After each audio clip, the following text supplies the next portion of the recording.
우리 원서 접수 관련해서 쌤이 가이드를 줄 거야. 쌤이 자료를 잔뜩 줬죠. 그쵸? 쌤이 준 자료를 일단 좀 소개를 해드리자면은, 일단 요 녀석이 대학교 일정이야. 딱 보면 알 수 있다시피. 그래서 어떤 학교가 언제 시험을 보고, 시험 시간은 뭐 120분이다, 100분이다, 이것도 이제 여러분 궁금할 거야. 그래서 시험 몇 분 동안 진행되는지, 그리고 몇 시부터 몇 시까지 하는지, 그리고 이제 무슨 대학 무슨 학과에서 시험을 보는지, 이것도 다 적혀 있어요. 근데 이제 첫 시험이 어디죠? 연세대죠, 그렇죠? 첫 시험은 연세대. 그것도 10월 1일이야. 그렇죠? 진짜 얼마 안 남았죠, 거기는, 그지? 그래서 연세대 한번 보면은 연세대 학과 보시면은 글자가 좀 요상하게 생겼지, 그렇지? 기울인 꼴이에요. 굵은 표시돼 있고. 무슨 뜻일까? 연세대는 중요하다, 뭐 이런 뜻일까요? 그런 거 아니죠. 수리논술이에요. 수리논술이 포함된 학과는 이렇게 굵게 기울인 꼴이 되어 있습니다. 여러분이 헷갈릴 수 있거든. 내가 이제 어떤 학교, 어떤 학과 지원하는데 그게 수리논술이 들어있는지도 모르고 쓰는 학생이 가끔 있어요. 물론 우리 학생은 쌤이 알려주니까 안 그러겠지만 인터넷 보면 그런 경우가 나오거든. 큰일 나니까. 좀 넘겨볼까? 그런 학교 또 있는지. 다음 페이지 보니까 숭실대도 보이죠? 그치? 수능 직후에 있는 숭실대. 여기도 이제 국제통상대학이랑 경영대학에는 수리논술이 나와요. 그리고 있잖아. 이거 얘기한 김에 쌤이 좀 이야기를 해주자면은, 숭실대 경상 쪽은 수리논술이 포함된 인문논술인데, 보통 수리논술이 포함된 인문논술은 우리가 흔히 아는 그런 인문논술의 전형적인 특성을 띠고, 수리논술이 이제 뒤에 붙어 있는 형태야. 다 그렇거든. 근데 숭실대는 최근 문제들 보면은 그냥 인문논술이라고 해도 그게 수리 문제는 아니지만 자료 해석의 경향이 무지하게 강해. 그래서 경제 쪽, 경영 쪽에 대한 이제 이해가 있거나 이런 친구들이 지원하면은 더 좋겠구나, 이런 생각을 좀 해봤습니다. 무슨 말인지 알겠죠? 그래서 그쪽이 좀 많이 약한 친구는 여기 상경 쪽, 경영경제대학, 통상대학, 여기는 피하고 인문 쪽을 써라, 이렇게 좀 말씀을 좀 드리고요. 이제 본 김에 이야기를 하자면, 그 뒤에도 보면은 이제 건국대학교 보이지? 건국대도 술이 있죠? 사과대, 경영대, 부동산학과 있고, 또 이제 쭉쭉 보면 될 거야.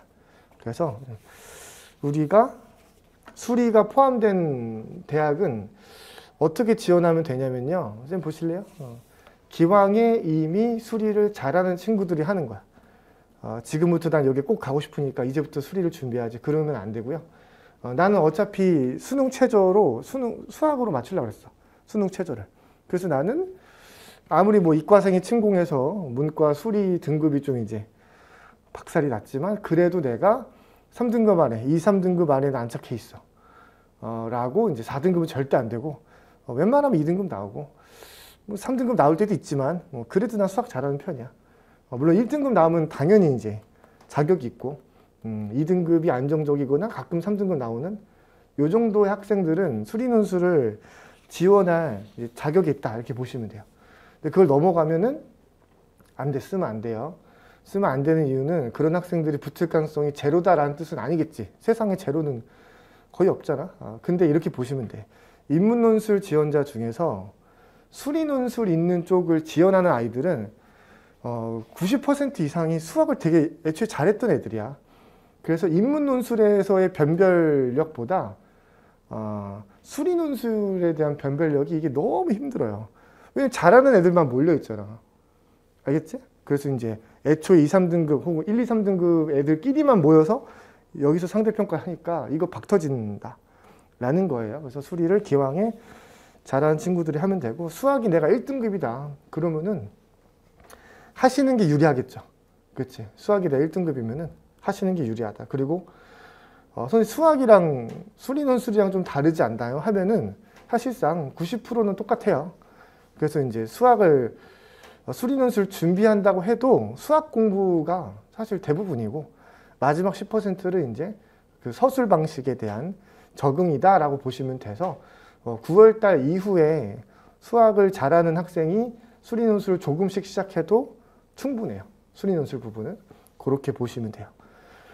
그리고 이제 연세대학교의 경우는 연세대학교의 경우는 다른 대학에서 이제 수리논술 내는 것보다는 좀 약하게 내는 편입니다. 그래서 여기는 그냥 3등급 정도가 꾸준히 나오는 친구라고 해도 풀 수 있다고 보고, 사실 2, 3년 전 기준 수학 3등급도 괜찮다고 말하던 그런 기조가 있으니 현재 기준 수학 3, 4등급이 나오는 친구라고 하여도 고등학교 1학년, 중학교 3학년 수준의 기초적인 수학 개념에 대한 이해가 충분히 되어 있는 학생이라면 내가 이제 현재 수능 수학에서 4점짜리 문항들을 잘 못 맞춘다고 하여도 연세대 수리 문제는 풀 수 있어요.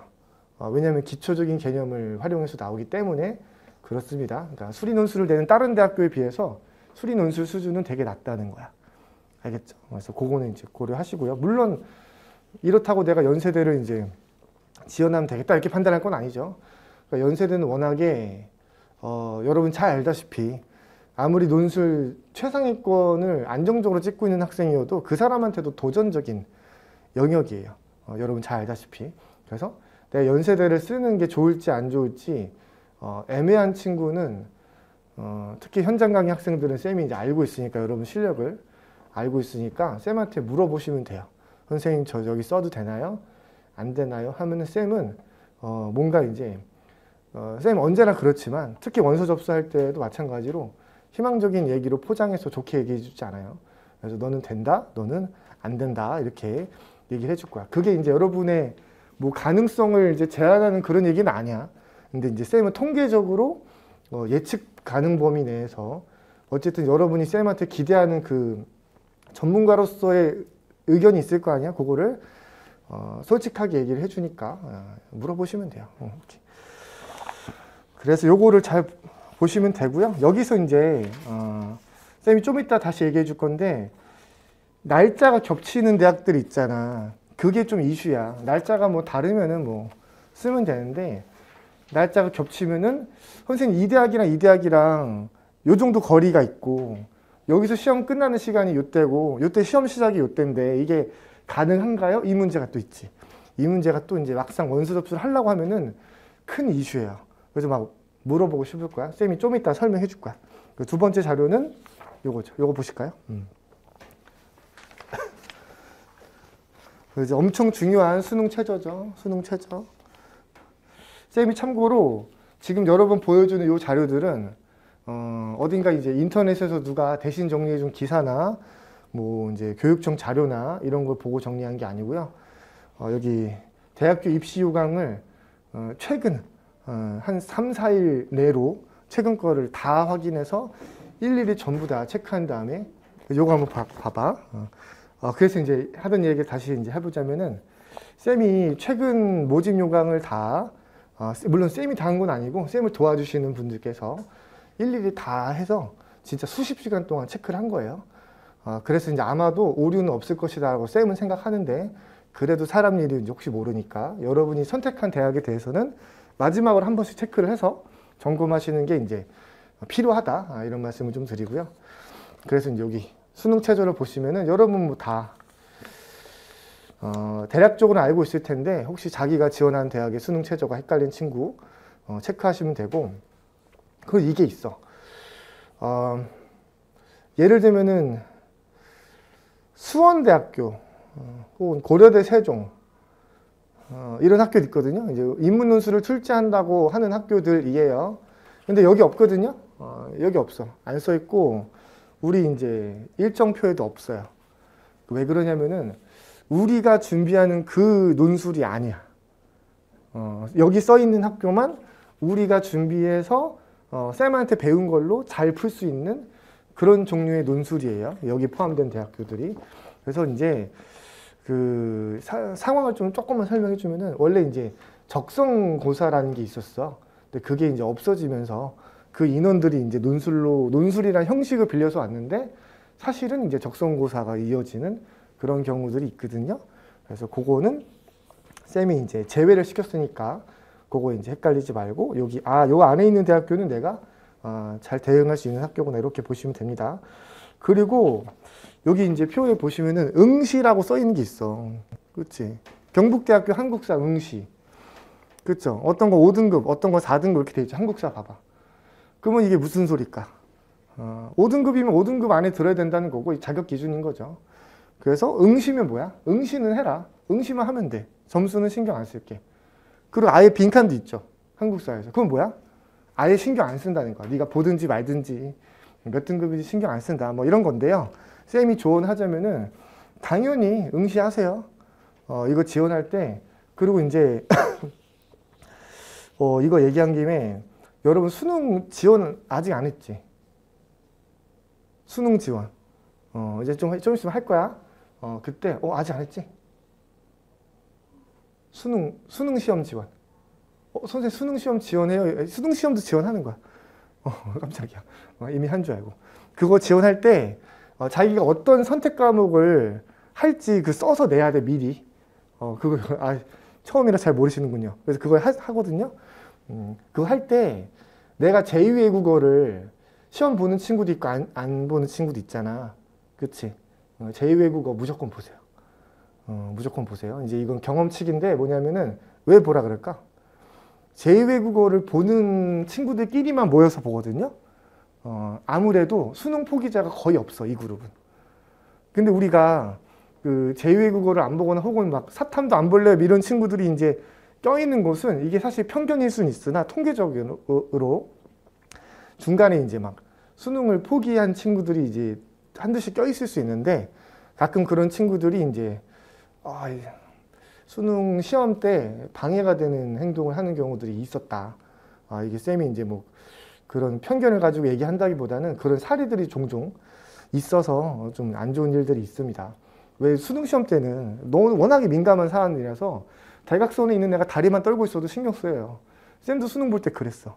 그래서 딱 시험 보는데 너무 다리 심하게 떠는 거야. 소리도 들리고 땅딱딱딱 하고. 그래서 쌤이 어떻게 시험 봤냐면 평소에 그렇게 시험 안 봤는데 이러고 시험 봤어. 안 보려고. 귀마개도 했는데 이거 보이니까 한번 신경 쓰면 계속 신경 쓰이는 거야. 그래가지고 이제 이게 워낙에 이런 사안이잖아. 그래서 제2외국어를 다 신청하시면은 아무래도 이제 열심히 준비하고 막 진짜 수능을 엄청 열심히 푸는 친구들만 있을 가능성이 높아. 그래서 좀 이렇게 안전하게 시험 보시라고 추천을 드리고 싶고요. 그래서 모든 시험은 다 응시할 것 이렇게 말씀을 드리고 싶어요. 그래서 쌤이 뭐 비고란에 뭐 탐구 2개 응시 필수 이렇게 돼 있을 때는 종북대 볼래? 또 비고란에 탐구 2개 응시 필수라 했잖아. 이거 응시만 하면 돼요. 어차피 탐구는 아마 탐구 옆에 1이라고 써 있지. 이게 다 뭐냐면 어차피 상위 한 과목만 반영해. 그래서 내가 이제 2과목을 응시는 했는데 하나가 1 나오고 하나가 5 나왔어. 그러면 이제 평균에서 3등급이 아니고 그냥 1등급인 거야. 이렇게 측정을 합니다. 되게 관대하죠. 예전에는 평균이었어요.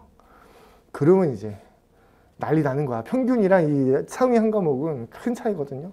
아무래도 수능 최저 충족 확률이 점점은 아니지만 되게 낮다 보니까 대학교가 좀 관대하게 처리를 하는 것 같아.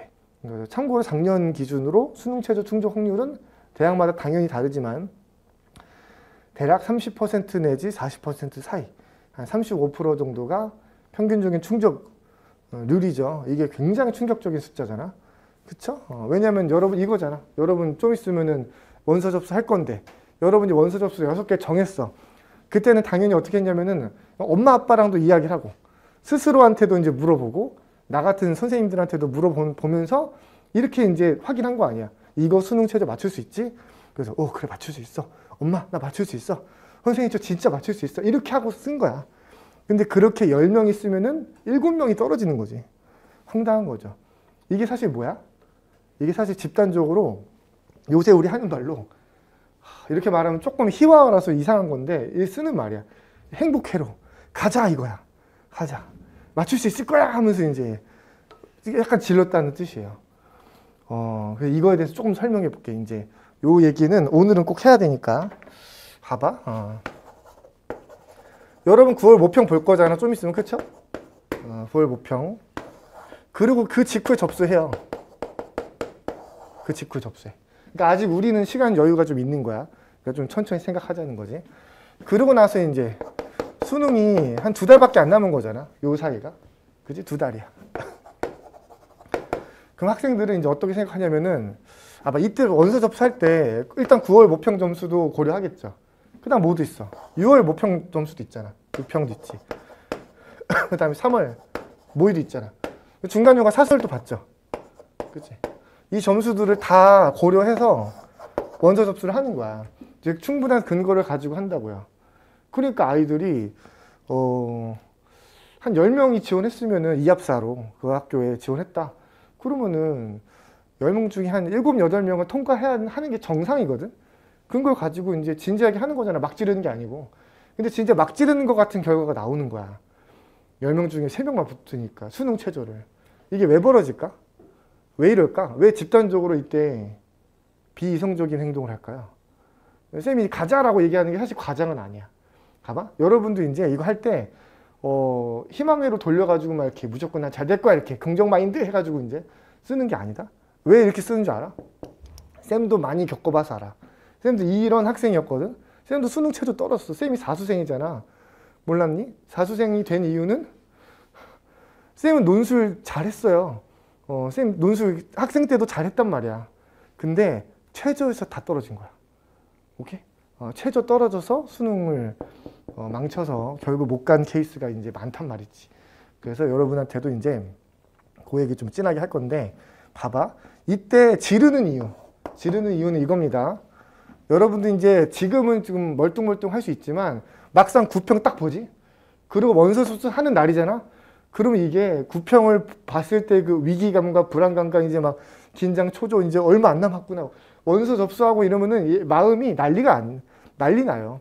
그러니까 지금 이제 막 온갖 공포와 희망과 이게 온갖 뭔지 알겠지? 흥분 상태야. 그래가지고 이제 어떤 상황이냐면요. 마음이 어떠냐면은 이런 생각이 들어. 우리가 고3 1월 달 출발할 때 1월 1일이야. 여러분 1월 1일 날 뭐 했어요? 그래. 올해가 그 해구나. 올해 드디어 내가 고3이구나. 말로만 듣던 그 고3이 되었어 하면서 이제 공부 의지를 다지잖아. 그쵸? 그리고 열심히 하죠. 그쵸? 열심히 하죠. 그 약발이 좀 웬만큼 가죠. 물론 중간에 좀 풀어질 때는 있어. 그래도 이제 어느 정도 이제 그 다짐의 강도가 있잖아. 그 강도에 따라서 이제 일정 수준, 일정 기간 열심히 유지되는 면도 좀 있고요. 근데 6평 보고 나서 또 이제 그게 또 생겼죠. 그치? 6평 보고 나니까 또 생겨. 근데 이때랑은 비교할 수 없는 수준의 다짐이 거의 혈서 쓸 수준의 다짐이 이때 생기는 거야.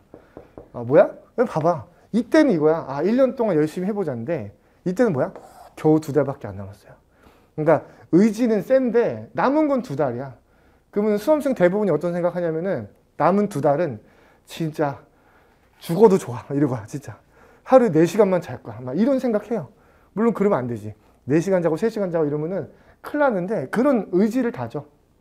쌤이 그래서 이제 이때 어떤 학생들도 보냐면은 남학생들 중에는 갑자기 삭발하고 오는 애도 있어요. 진짜 있어. 이때도 있지만 이때도 생겨. 물론 이제 삭발하는 거는 마음의 다짐이겠죠. 근데 그런 애들이 생길 정도로 대단하단 거야. 그리고 아이들이 여러분들이 그 마음을 믿는 거야. 나의 이제 변화된 다짐을 믿는 거야. 내가 이 정도로 굳게 다짐한 적이 있었나? 이 정도로 세게 의지를 다지고 진짜 죽을 각오로 공부를 열심히 하자고 그렇게 다짐한 적이 있었나?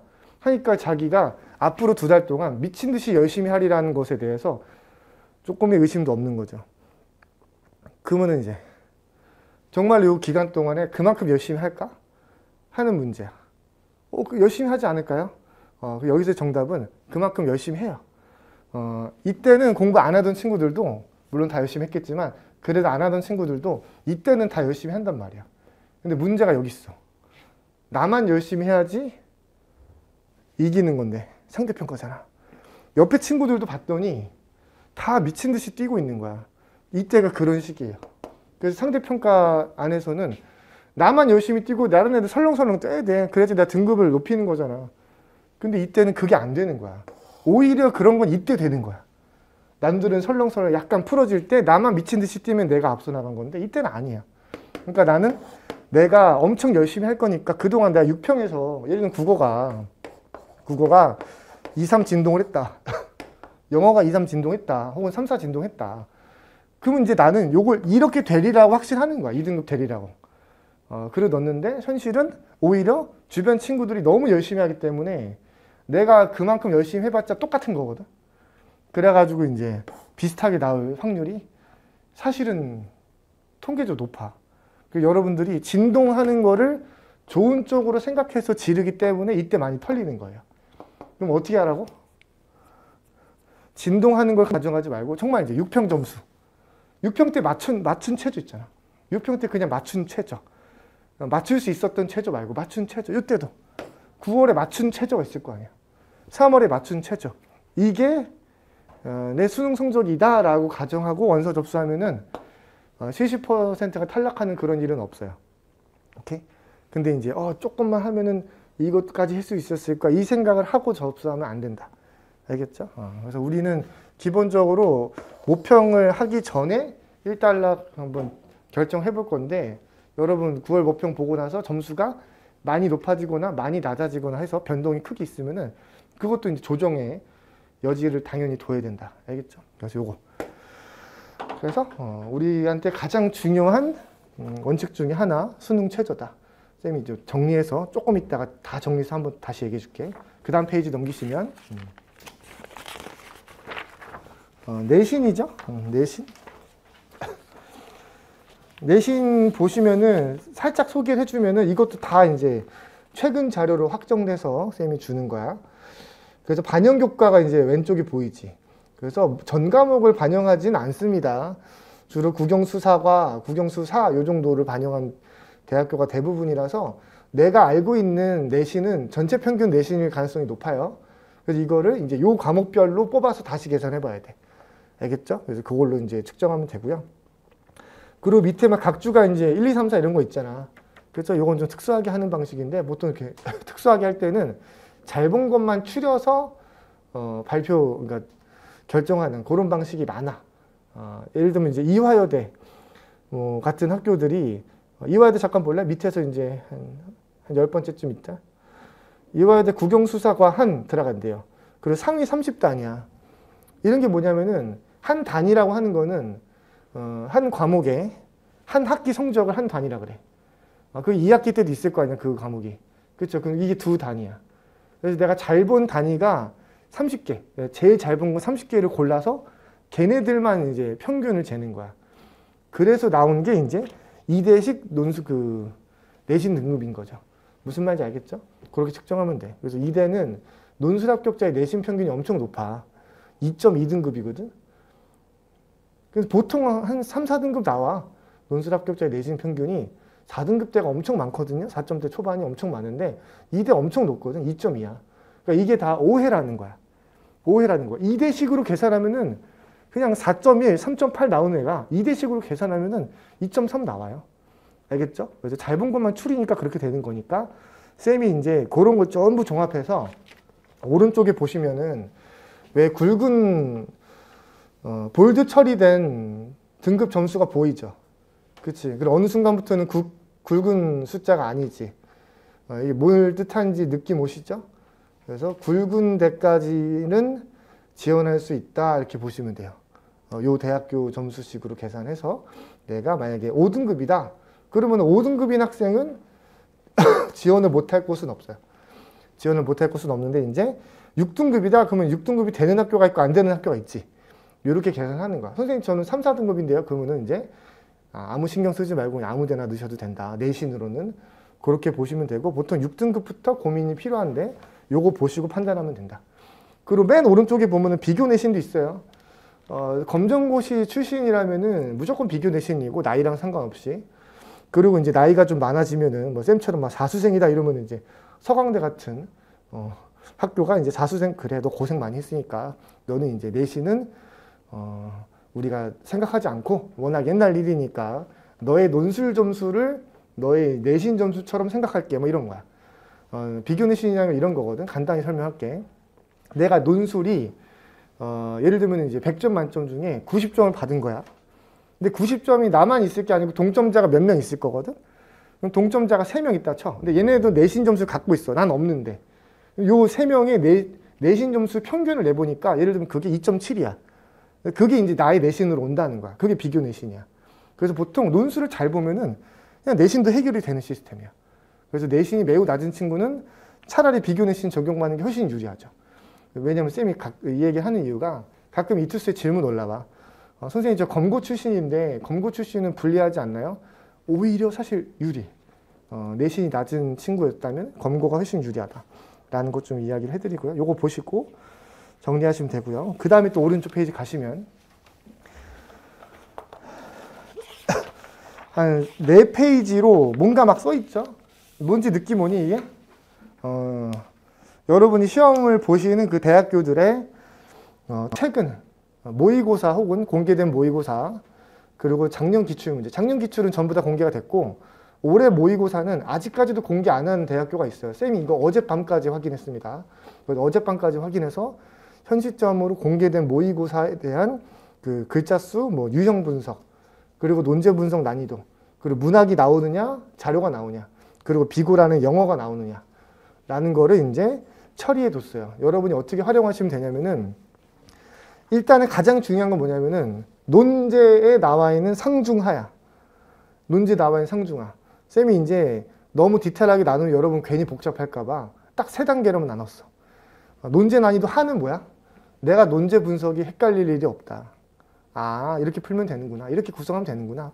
그냥 숙달된 친구로 따지자면은 한 10초 내로, 20초 내로 구성이 나오는 그런 수준이 하예요. 중은 뭐냐면은 한 1, 2분 정도 고민해봐야 돼. 근데 1, 2분 정도 고민하면은 숙달된 친구 기준으로 충분히 할 수 있는 정도로 보시면 되고요. 상은 뭐냐면은 고민이 좀 필요한 거야. 아, 이게 어떻게 풀어야 되지? 혹은 이제 논제만 보고 확정이 안 돼서 제시문 간의 관계를 따져서 뭔가 조금 더 생각해 봐야 돼. 이런 여지도 있고.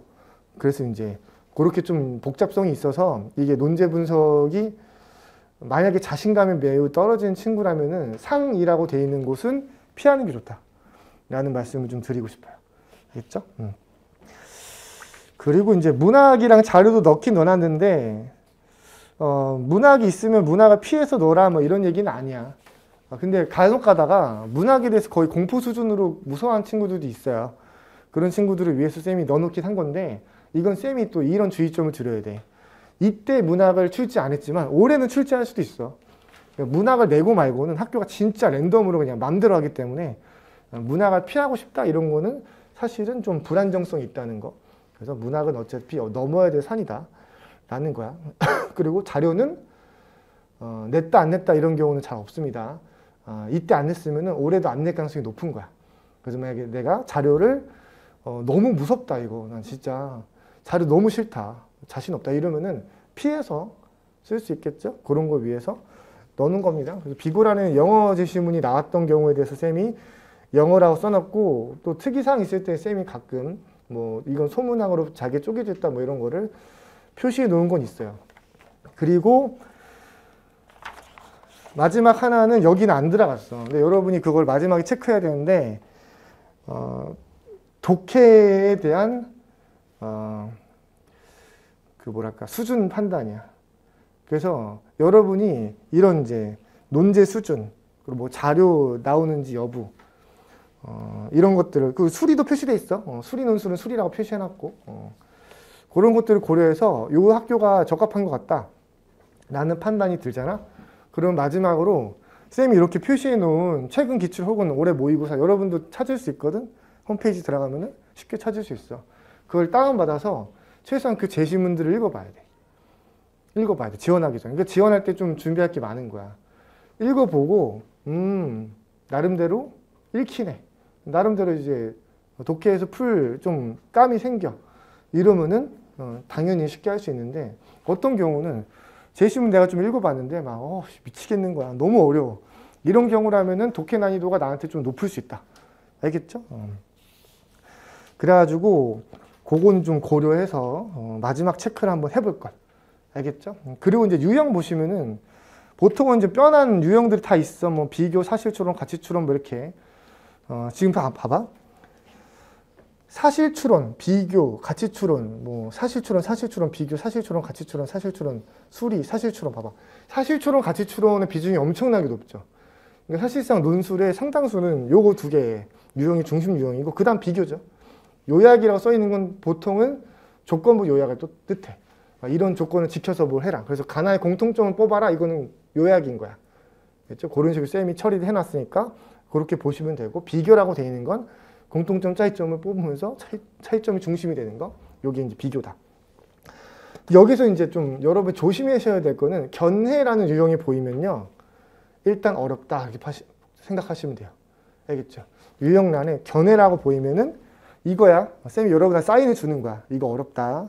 요 지점 처리하는 게 어렵고 복잡하고 여러분이 이거 전형적이지 않아서 좀 이게 뭐지 싶은 그럴 때 쌤이 이렇게 표시를 해놓은 거야. 그래서 요런 건 이제 너무 쫄리면은 피할 수 있다라는 건데요. 오히려 있잖아. 여러분 요 생각도 해야 돼. 논제가 이제 상이야. 그리고 견해도 들어가 있어. 그럼 이건 논제 분석이 매우 어렵다는 뜻인데 이게 내가 떨어질 확률이 높다는 뜻은 아니죠. 내가 오히려 논제 분석에 조금 자신감이 있으면은 오히려 논제 분석이 어려운 문제가 내가 붙긴 더 쉬운 거야. 알겠죠? 붙기 제일 쉬운 문제는 이거야. 이게 엄청 어려워서 남들 되게 어려워하는데 나는 되게 잘 풀어. 이러면 무조건 붙는 거죠. 알겠죠? 그래서 요거는 그렇게 생각해서 결정해야 된다는 거.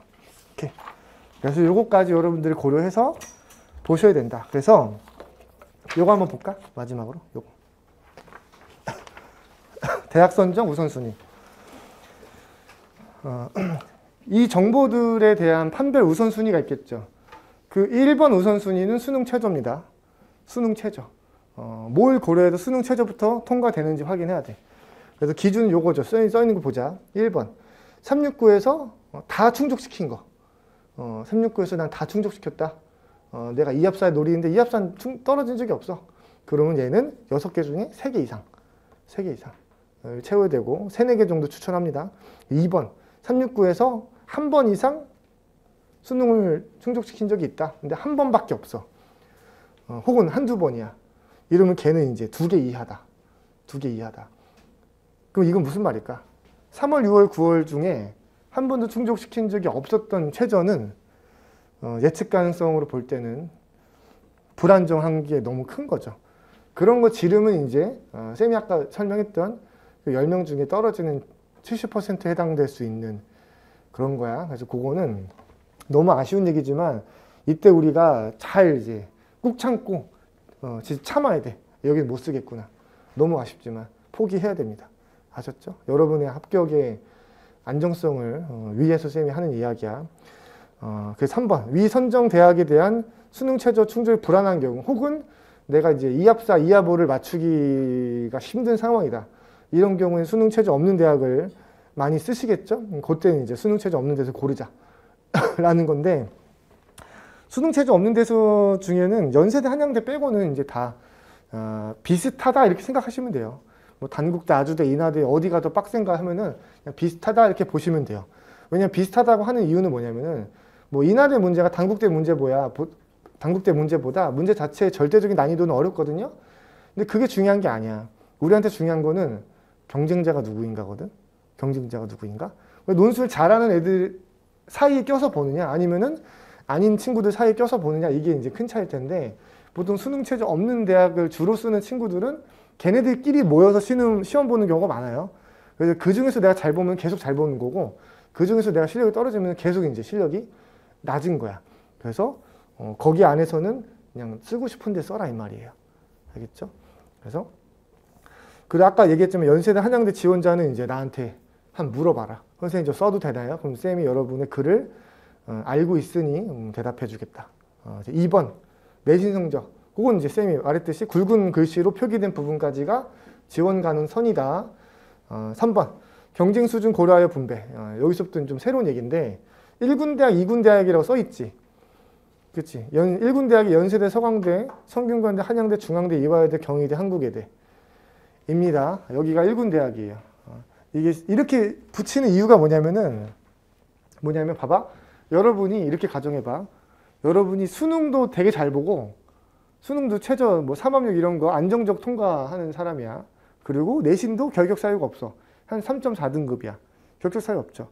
그리고 논술도 최상위권이야. 라고 가정해보자. 논술도 최상위권이야. 그럼 여러분 어디 있을까? 그러면 아주 높은 확률로 요 안에서만 골라요. 요 1군 대학 안에서만 고릅니다. 근데 1군 대학 안에서는 여기는 되게 두루두루 잘 섞여 있어. 무슨 말이냐면은 방금 같은 되게 그 훌륭한 케이스는 서강대, 성균관대, 중앙대 쓸 확률은 매우 높아요. 이런 친구들 중에서도 연세대는 쓰는 친구 있고 안 쓰는 친구도 있는데 서강대, 성균관대, 중앙대는 거의 100% 쓴다. 이렇게 보시면 되고요. 그리고 이제 여학생의 경우는 이화여대 쓰는 확률이 높고 그다음에 경희대, 한국예대까지는 이제 흔히 말해서 취향 차이인 거야. 취향 차이. 그래서 이렇게 보시면 돼요.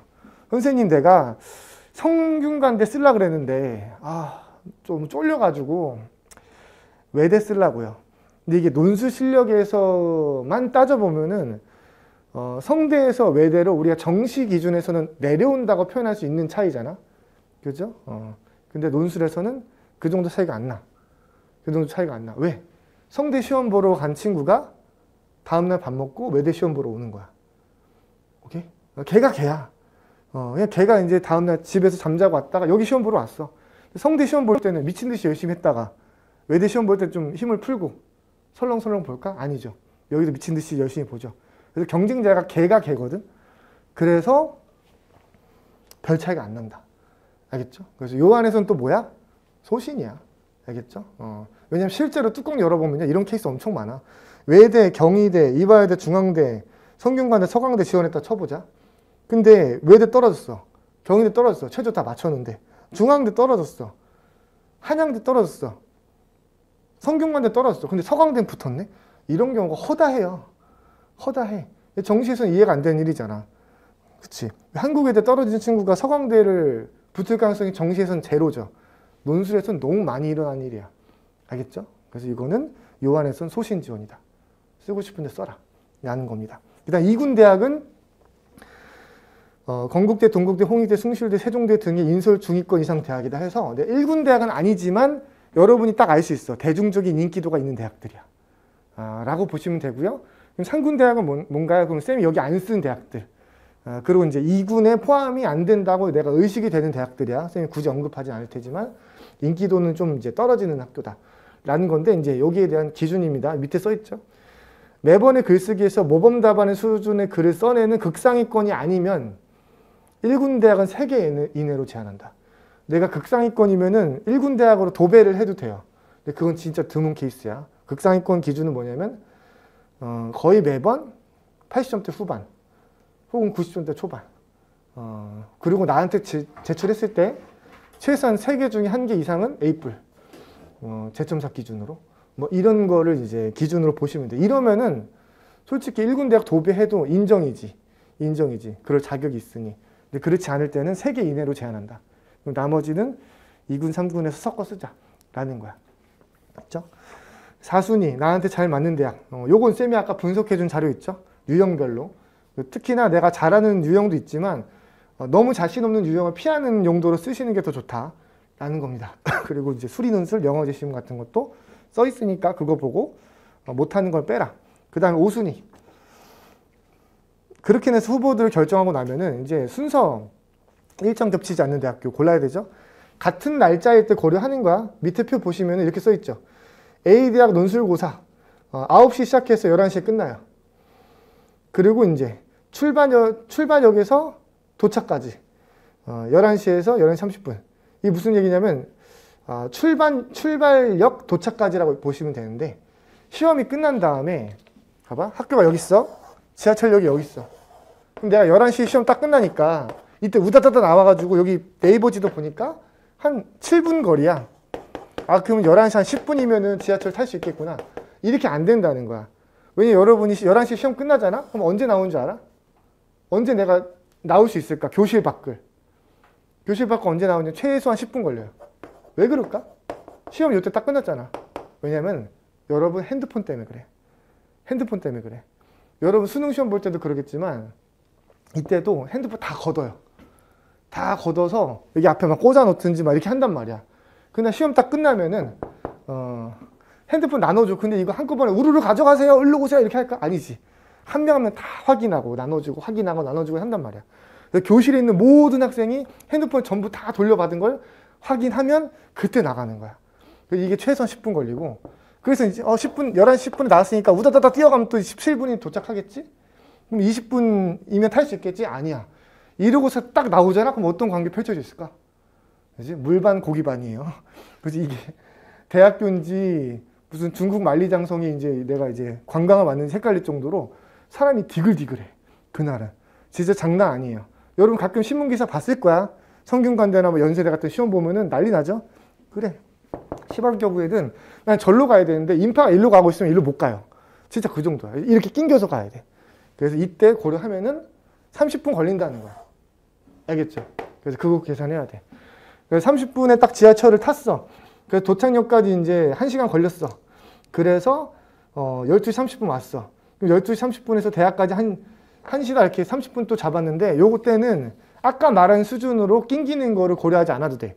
왜냐면 두 번째 대학을 지하철로 도착해서 두 번째 대학에 갈 때까지는 엄청 밀리지 않아요. 알겠죠? 바로 갈 수 있고 뛰어서 갈 수 있고 그 다음에 이제 밀려서 내려오는 거랑 시간이 분리돼서 올라가는 시간이 있어. 요때는 이제 빨리 갈 수 있다. 이거를 계산해서 하시면 된다. 결론 이겁니다. 내가 네이버 지하철 거리 기준으로 1시간 거리다. 그럼 2시간 생각하면 돼. 2시간 거리가 생겨. 그러면은 두 대학은 지원할 수 있는 대학이다. 알겠죠? 이렇게 계산하시면 돼요. 마지막으로 학과. 졸려요? 좀만 힘내세요. 다 끝났어 이제. 마지막 학과 선택. 학과 선택은 일단 1번 봐봐. 문제 유형, 수리 논술, 영어 등을 고려해서 합격하기 유리한 학과 선정한다. 이게 뭐냐면은 이거죠. 선생님 나는 경영학과를 꼭 가고 싶어요. 경영학을 꼭 배우고 싶어요. 근데 이 학교 경영학과 쓰려고 하는데 수리 논술이 있어요. 혹은 뭐 영어가 나와요. 이런 경우야. 그리고 내가 혹은 좀 어려워하는 유형이 이때 고정적으로 나오는 것 같아요. 그러면 이제 뭐야? 피하는 거죠. 선생님 근데 나는 꼭 경영을 배우고 싶은데요. 그러면은 경영을 뭐 하면 된다? 쌤 얘기했죠 평소에? 복전하면 돼요. 일단은 이제 내가 인문대로 가는 거야 일단은. 그걸 피해서. 뭐 국문학과나 혹은 영문학과나 이런 데로 이제 피해서 가. 근데 일단 붙어. 그 다음에 경영을 뭐 한다? 복전하면 돼. 그렇게 해서 배우면 되기 때문에 그런 식으로 학과를 선택해야 되는 거야. 두 번째, 언론 및 미디어 계열학과, 광고 홍보학과, 그리고 심리학과, 신문방송학과. 느낌 오죠? 인기는 엄청 많은데 엄청 조금 뽑아. 차라리 경제 경영이 훨씬 나은 거야. 경제 경영이 특히 경영학과는 많이 뽑습니다. 인기도 많은데 많이 뽑기 때문에 뭐 쫄아서 피할 정도는 아니야. 근데 심리학과는 비추예요. 알죠? 심리학과, 뭐 광고 홍보 이런 데 비추야. 왜냐면은 너무 커트가 높아. 그러니까 논술을 더 잘 봐야 되는 거야. 확실하게. 영문학과는 한 85점이면 통과했는데 여기는 89점 이상 통과한다. 이렇게 보시면 된다. 그 다음에 3번. 위 사항을 지켰다면은 나머지는 소신이야. 나머지 이거지. 선생님 제가 동문학과에 쓸지 혹은 그 정치학과에 쓸지 정치외교학과에 쓸지 고민되는데 어떡하죠? 그럼 쌤이 그때 뭐라고 한다? 네 배우고 싶은 학과에 써. 이렇게 얘기한다는 거야. 알겠죠? 여러분들 그렇게 판단하시면 돼요. 오케이? 좋아요. 요 내용들을 기반으로 이제 결정하시면 됩니다. 알겠죠? 여기까지 할게요.